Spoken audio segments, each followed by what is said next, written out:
the war in Ukraine, and President Biden alongside President Macron today saying he may be willing to meet with Vladimir Putin to discuss an end to the conflict, but that depends on Putin. So let's bring in somebody who in many ways is really on the front lines as a leader in Ukraine. We're happy to have Alexei Honcharенko here, a member of the Ukrainian parliament. He's spoken with us before. He joins us live now. Thanks. Thank you very much for the invitation. Good to see you.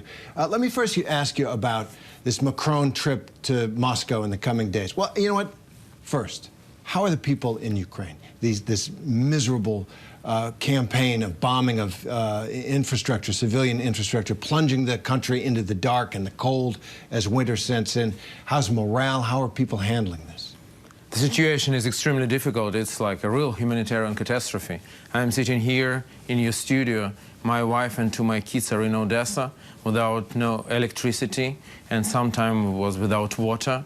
You can imagine how millions of Ukrainians in what situation they are. And the winter, yes, the winter already here. So that is very difficult. But I want to tell you that this hope of Putin to make Ukrainians to be afraid of him, he completely failed.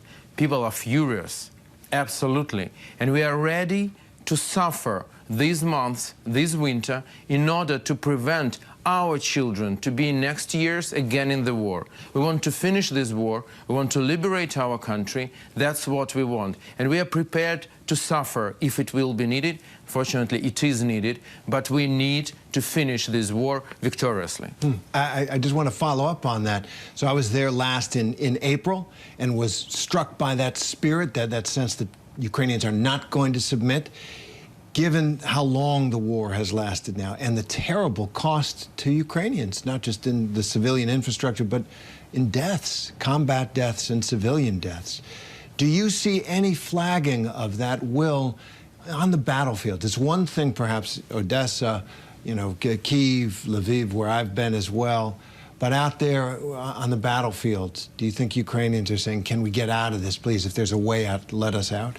First of all, thank you very much to you and to ABC for all covering what's going on in Ukraine. And my answer is definitely and clear. We are not ready to give up any inch of our territory.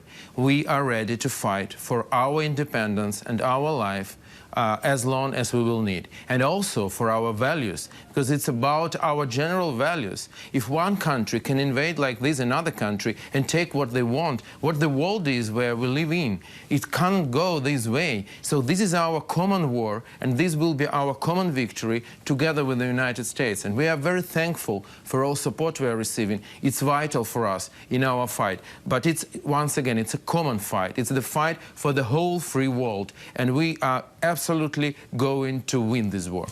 You know, it's a common fight, but we have a different set of politicians who are going to take charge in the House of Representatives in January. Republicans will take control. There are a lot of Republicans who have said, look, it's enough. We're giving enough money to Ukraine. Some of them say not another dollar, right? A, is that why you're here? To try and make the case that you're making so powerfully here to Republican leaders? And B, are you concerned that there will be a different kind of U.S. support?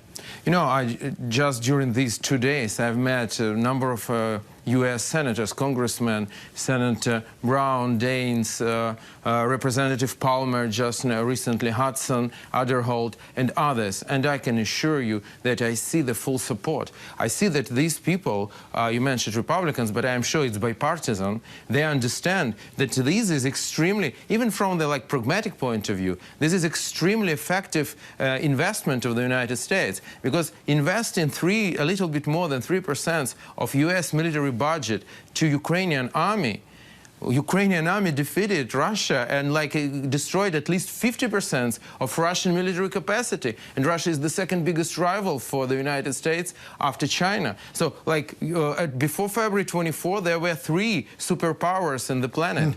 Now there are 2. Good point. Finally, and quickly, the question most people have, how does this end and when? It will end victoriously for us and the whole free world. When? It depends from the support we will receive. More weaponry we will receive now, the quicker everything will finish, it will be better for the whole world. So that's why I'm here, that's why I address American congressmen, senators, officials, and that's why I address to American people. Please, keep support us, and we will finish our job, and the free world would win. Alexei, thank you very much for being with us, and good luck to you and to your people. Thank you very much. Hi, everyone. George Stephanopoulos here. Thanks for checking out the ABC News YouTube channel. If you'd like to get more videos, show highlights, and watch live event coverage, click on the right over here to subscribe to our channel. And don't forget to download the ABC News app for breaking news alerts. Thanks for watching.